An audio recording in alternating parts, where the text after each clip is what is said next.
A very good Wednesday evening to you, and thanks so much for joining us tonight on this very special edition of UpNorthLive Unscripted, because it is our director's birthday. Dan Ticknell in the back. You can't see him or hear him, but I can hear him in my ear, and he makes this whole show happen. So everyone say happy birthday to Dan. And not bad weather out there for Dan's birthday. He's about to get off work, so if Dan wants to go enjoy the night, it looks like it's going to be dry, maybe still a little smoky and hazy, Joe. That's been the big story for a while now, but it's definitely clearing out a little bit. Yeah, but Dan probably wanted to have the whole day off to enjoy today. He's almost there. But then he couldn't spend it with us. Right. Well, that's the joy of it all. Yeah. It is a nice one out there today. The good thing too, Maya, we're getting rid of the smoke and haze finally. Yeah. It's been around earlier in the week. We should see, I think by tomorrow, kind of normal sky conditions out there. Still very warm weather coming in each day. The humidity's kind of been climbing, and I think we're going to see that peaking on Saturday, which will be a very, very warm, well, we'll call it what it is, a hot day on Saturday. So we'll talk about that and rain chances and look at that smoke, where that's heading a little later. All right. Thanks so much, Joe. Let's start off with our top story tonight. It is the end of an era, but not in the end of services being provided. An announcement that Addiction Treatment Services is shutting down its mobile services unit. Along its way, it's helped hundreds, if not thousands, of folks on the path to recovery. But while it is shutting down, it's also a time for ATS to chart a new path forward with the same mission in mind. Here's Mark Gillette. Our mission is to support those impacted by substance use disorder and behavioral health issues by meeting them individuals where they're at on the path to recovery. And Addiction Treatment Services has literally met those individuals on the path to recovery in this. For the past 3 years, our Addiction Treatment Services mobile unit has been going around northern Michigan. So Manistee, Benzie, Cadillac, Kalkaska, Leelanau. Every day of the week, inside. The help often found here, taken on the road. There might be some therapeutical services, or we also do medically assisted treatment on the bus as well. Over the years, hundreds of people getting the help they need. Per week, we're seeing at least 20 individuals. Priceless care for the patients that came at a cost to ATS. And it's $800 a day. An impact that with cuts in federal and state funding and a grant expiring just isn't sustainable for ATS. An impact on a small nonprofit. So ATS is parking the mobile unit and in the process, envisioning an innovative way to keep delivering the all-important services they do to those who need it the most. We want to be really thoughtful about as we're building what this new rural outreach program looks like, because at the end of the day, we know our services are important for the community, and getting people into our services is only building a healthier, stronger community. The plan still being formed, but it could include several options. First, being able to put some type of service out there where, it's transportation, bringing people into Traverse City to receive treatment. Second, still hitting the road, but not in this anymore. We've got to think about possibly hosting some of those pop-ups at these community partners, so then that way people are still getting their medically assisted treatment once a month. It's all about reimagining the method of delivery of care and services. There are a lot of barriers to recovery, but ATS believes distance shouldn't be one of them. So while this sits, they're getting active, listening to what is needed and figuring out, as they always have, the best way to deliver it. To build a program for the rural community that's cost effective, that provides very similar services to the mobile unit, maybe even more services or more locations. That's something that's really exciting for us. That was Mark Gillette reporting. And again, ATS wants to hear from communities and residents with feedback on what would be helpful moving forward. If there are any organizations out there looking to partner up for pop-ups or other services, excuse me, they want to hear about it. Right now, the future is wide open, and they say they are ready to continue doing the work they always have, but in an entirely new way. We've been talking for almost a couple weeks now about all that wildfire smoke and haze that is expected to slowly lift out of northern Michigan by the end of the week, like Joe mentioned, bringing relief for people who are more sensitive to poor air quality. And those people say the last few weeks have been a battle. We first met Jeff Hansen 4 years ago. We were there when he came home from a 3-month hospital stay for COVID. He is still dealing with those long-term effects, but now, as our Allie Baxter explains, they're heightened by our poor air quality. Hi. These are the riskiest steps Jeff Hansen takes every day. I can only stay out here for an hour, and then I got to go back in the house and recharge my oxygen machine. Here in his workshop, Jeff works on reupholstering his neighbor's furniture for a wedding. But after an hour, the wildfire smoke up here starts to irritate his already sensitive lungs. Day by day thing, struggling to breathe. Day by day and year by year struggle since 2020, when Jeff spent 3 months in the hospital with COVID.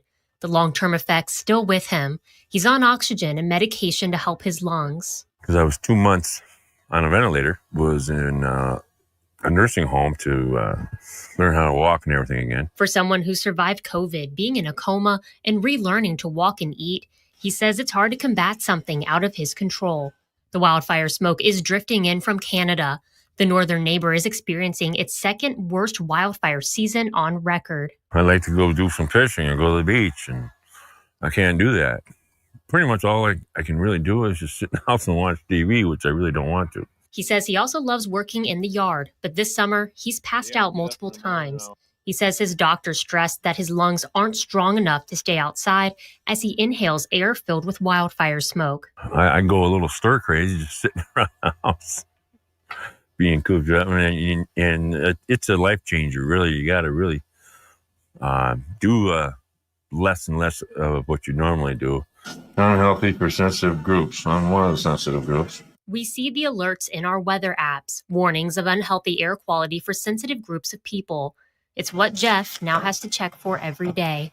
I'm pretty much stuck inside, but just glad to be alive and breathing. Despite dealing with what feels like an unfixable situation, Jeff says he believes it takes everyone's involvement to make it a little easier to breathe. We're all in this together, living on this earth, and everybody should take part, having better air quality. That was our Allie Baxter reporting. Let's take a look at our question of the day related to Allie's story there. Did you change your outdoor activity because of the wildfire smoke, really at any point in the past couple weeks? Scan the QR code on your screen right now to vote. We have 221 votes right now, with 60% saying yes, they did have to change some of their outdoor plans because of that wildfire smoke. We also have a lot of comments over on our Facebook page, so be sure to vote. Then head over to Facebook, leave a comment, and I'll take a look at those toward the end of the show. Well, Grand Traverse County Parks and Rec cutting the ribbon today on the new and improved track and bridge over at Civic Center Park. Now, back in March, this improvement project got started, and that's the last time we heard from John Chase, the Grand Traverse County Parks and Rec Director. Well, John is back with us today to talk about all these new improvements. Hey, John. Hey, how are you? I'm good. How are you? I'm doing well. Thanks, Maya. Are you down at the park right now? I am. We're actually hosting a ribbon cutting today, and we're hosting our the ticker recess event here. So we're just having a great time. We got food and fun and games and all kinds of activities, and we did our ribbon cutting today for the new walking track. Well, that sounds like a whole lot of fun. So let's talk about the different improvements that have been made, and if you are able to even show us, that'd be great. Sure. So we can. I'll walk over to some of them while we're talking here, but. This project, as you mentioned earlier, started in March. Actually, I guess it started in December of 2022 when we were awarded a grant from the Michigan DNR to support this particular project. And that grant gave us the catalyst to get this whole project going. And then we actually kicked the project off, breaking ground in March of this year. And we substantially completed the project end of June of this year. So quick turnaround. And what we did was we replaced the entire surface of the walking track. And so that walking track is a 1 mile walking track that rings the perimeter of the park. And in addition to replacing that, and so I'm standing on the track right now, so you can see it right behind me. We replaced the entire surface of the track, made a nice smooth 10-foot wide, consistent track, nice even surface. We replaced the iconic bridge over West Civic Center Drive. And so that bridge had been here since sometime in the 80s and was having some challenges. So we replaced that with a brand new bridge, and we were able to lift that bridge a little bit higher so we can get emergency vehicles under that more conveniently. And then we also added 7 fitness stations around the track. And so those 7 fitness stations are strategically placed around the track so somebody who's walking on the track can get a nice workout as they're out here during the day. And then the space that I'm at right now is our amphitheater, which is in the southwest corner of the park. And the amphitheater formerly had a dirt parking lot that was sitting in front of the amphitheater. And that dirt parking lot really didn't serve the property very well. Didn't really give people access to the pavilion that's next to it and the amphitheater. So we were able to reconfigure that parking lot, which you can now see behind me as well. Yeah. And make that an actual parking lot with pathways that connect to the trail and connect to the pavilion and that connect to the amphitheater right behind me. So Wow. this amphitheater has been in place here for quite a while, and this is where Traverse City Philharmonic uses it for their summer home. They host their concerts here. It's just a fantastic space, and now we've got a way for people to be able to get into it and get close to it using this parking lot. Yeah, well, everything looks awesome. Thanks so much for showing us all of that. And how needed were these improvements? Do you know when the last time that these different upgrades have been made to the park was? So we've been able to piece some of that together, and it looks like about early 90s was the last time the track was replaced, sometime in the 80s for the bridge. And then the other improvements in terms of this parking lot, it was formerly a dirt parking lot, so that had never had opportunity to be improved. And we did not have fitness stations around the track, so we just added those. But 80s into the early 90s were the last improvements that had been made to the park or to the trail. And that's a long time for asphalt. Typically, you get 18 to 20 years out of asphalt. We got much longer than that, so it really didn't owe us anything. And we're pleased to be able to get that done. And this track receives a lot of use. It averages 200 people a day throughout the year. So obviously there's more in the summer, fewer in the winter, but that's a lot of people that are on the track every single day. It's a very highly used amenity. We knew that we needed to get that one into a better shape for everybody. So it sounds like these improvements are having a large impact on the entire community. Oh, absolutely, absolutely. I walk the track all the time just because we're here in the park. Our office is here in the park, and every time I see people, I have an opportunity to ask them how they like the track and if it's working for them, and they're thrilled. Absolutely, they love the new service and the new track and the new bridge and the new fitness stations and everything. So how did that? We're really happy to be able to bring that. And how does that make you feel, knowing that this has been a project that has been in the works for a few months now? It's finally done, and you're hearing some feedback. People are enjoying that. What does that make you feel? Oh, it's fantastic. I mean, that's when I got into the parks business. That was wise. I wanted to make sure that I had an opportunity to have a positive impact on people's lives, and we do that through parks. There's few careers that you can get into where you can immediately see the positive impact that you have on people. I tell our staff all the time that if you're having a rough day, just walk outside in the park and enjoy people walking on the trail and hear the laughter of kids at the playground, and just remind yourself that you had a hand in making that happen. And that's a really powerful thing to be able to say in your career. Yeah, that's awesome. And what a great job. You get to be able to be surrounded by parks and people enjoying the parks and everything. So it sounds like you have a pretty nice gig. That's right. Our job is to make people smile. Yeah. Anything else that you want to mention about the improvements at the park that we haven't talked about yet? In terms of the improvements, I mean, we've got more improvements on tap. But I actually go back to this one for just a second. In addition to those improvements that I mentioned, we also added a number of accessible pathways, ways to be able to get from the parking lot to the trail, from the amphitheater to the trail, to make sure that anybody and everybody, regardless of ability, can get to these places. So that was a really important factor in making sure that we had accessibility to the trail. I'd also mentioned we got more things on tap. So for this particular park, we are also replacing the irrigation system in the park. So we've had an irrigation system in the ground since 1975, and that's a long time. And so we're putting a new system in the ground that will be more efficient with the water that we use and have better coverage for the park, and just make it a nicer space overall around. Nice. So still more work to be done there. Always moving forward. All right, John, thank you so much for joining us on Unscripted and showing us and telling us about all those new improvements at Civic Center Park. If you're in the Grand Traverse area, you might just have to go check it out for yourself. It all looks pretty nice. All right, let's take a quick break, but coming up next, we will check back in with Chief Meteorologist Joe Charlevoix. You'll have much more on your forecast for our Thursday. Stay with us. I'm Jada Johnson from Big Boys TV, and the Fish and Game Report is sponsored by Johnson's Propane.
Well, it looks like some relief is finally on the way from that wildfire smoke and haze that it's been lingering in our skies for several days now. For more on that, let's turn things over to Chief Meteorologist Joe Charlevoix. Joe, tomorrow maybe a little more blue sky out there? Yeah, tomorrow and probably Friday into the weekend. So, yeah, if we don't have any rain or storms, hopefully more blue up there. And I really do. I think we're going to get a much better air quality in place, which is good for everybody. Yeah. So that's going to continue to improve. That's the first of our three big things here. Smoke will lift north out of the area. Now, we also have storm chances just about each day. Not everyone will get rain. It'll be kind of hit and miss. But we do have at least somebody getting a chance for a shower storm just about each day. And then on Saturday, we could see some record heat possible. We're looking at a lot of upper 80s, but some 90s as well. And it will also be very, very muggy. Now, officially, we still have an air quality alert in effect for the gray shaded areas. That's the entire UP and a good portion of northern lower Michigan. I imagine these will be allowed to expire at midnight as, again, that smoke starts to depart. And here's the movement on the smoke. There's northern Michigan. You can see this lifting out. We'll stop this around noon tomorrow. Just a little bit of smoke and haze in our northern counties. And then, adios. There it goes. Yeah, we are looking at, again, by Friday, no real issues with regard to air quality. Around the state, we've had some showers and storms down here today. That is down, if you look, you can see Lansing, Flint, the Saginaw Bay City area. That region has had a little bit of rain. But as we expand the view across our area, it's dry here with no rain out there, at least for now. We could maybe squeeze out a sprinkle tonight right there. It's very iffy. I don't think much rain. There's a weak little boundary passing through here. And then tomorrow in the afternoon, mainly north and east, we're talking the UP Straits, northeast lower Michigan, you might see a shower storm in the afternoon tomorrow, right in through there. So keep an eye on that. And then into early Friday, a few showers and storms, perhaps also into Saturday or Friday afternoon. The heat is going to build across northern Michigan. So you see where Traverse City is, Chicago. That's the Great Lakes region. As we head into Saturday, hot weather right there. And then if you see that little area of yellow, that's some cooler weather, which will briefly take up residence the middle of next week. And then we're back to hot weather again, or at least warm weather. So it looks like the big pattern here moving into mid-August, it's going to stay warm and, well, kind of muggy. Temperatures above normal. Friday, Saturday, Sunday, you see our dew points. We're up near in that oppressive tropical category with that heat. And I'll give you a quick look at the weekend. You know, mid-90s in our warmest spots, upper 80s Saturday, chance for an isolated shower or storm. Same thing on Sunday. Highs then between 85 and 90. And there you go. Saturday will be the hot one. Not that it's going to be cool the rest of the days, but that'll be the extreme day. And then, temperatures mainly in the 80s. It's going to stay warm and muggy. And as we said, Maya, chance for a shower or storm just about each day. All right, Joe, thank you so much for that weather update. Let's take a quick pause, but coming up next in sports, we will continue our conversation looking ahead to college football, this time a focus on the Michigan Wolverines. Stay with us.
Just a little more than 3 weeks left until the return of a full Saturday of college football for Labor Day weekend. The Michigan Wolverines are always one of the most talked about teams in the Big Ten and across the whole country. Sports Director Harrison Beebe helps us take a closer look at things in Ann Arbor.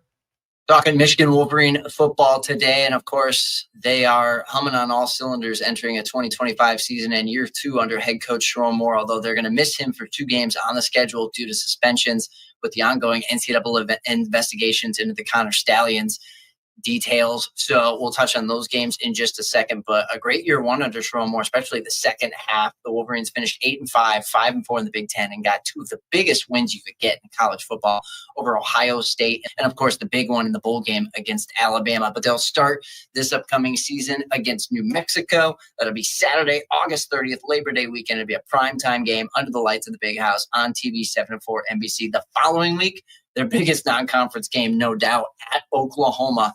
It'll be a nighttime kickoff on ABC 29 and 8. So 2 marquee nighttime games to start the slate for the Wolverines. Now, we noted those Sharon Moore suspensions. Those will kick in on September 13th and September 20th. The 13th will be a home game against the CMU Chippewas, and the 20th will be the Big Ten opener at Nebraska. And then the Michigan Wolverine Big Ten schedule will continue back at home with Wisconsin and return to Coach Moore on October 4th. They'll then head back out to USC on October 11th. And then, what do you know? It seems to be a new rivalry of theirs with the Washington Huskies. That'll take place at the Big House on October 18th. And then October 25th is the biggie with Michigan State. Can Michigan win 4 in a row in this series like they already have with the rival Buckeyes? On paper, they're definitely favored entering this season, but a lot can change in 2-3 months. Then shifting to November, it's Purdue opening up the final 4 games of the schedule. And then it's 2 road games for Michigan. They'll be on the road at Northwestern and then at Maryland.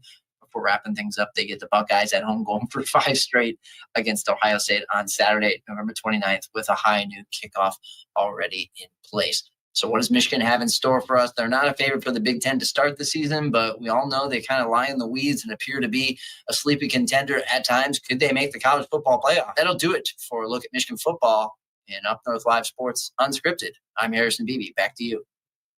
All right, thanks, Harrison. Let's take a quick break, but we will check out the live results for our question of the day and read a few of your comments in just a couple minutes. Don't go anywhere just yet. Salon services are furnished by Epiphany Advanced Academy in East Acme.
Taking a look at the live results for our question of the day. Did you change your outdoor activities because of the wildfire smoke? 61% saying yes, 39 no. Over on Facebook, we have quite a few comments. Caitlin says yes multiple times. I've never had issues with allergies in the summer, but this summer has been different. Lots of headaches, constant stuffy and dry nose, coughing. Listen to this. Karen says we left our slider open to let the dog come in and out, and the smoke alarm went off. She says, no kidding. That is quite crazy, Karen. Thanks so much for those comments and for voting and for joining us on Unscripted tonight. We'll see you back here at 11 o'clock.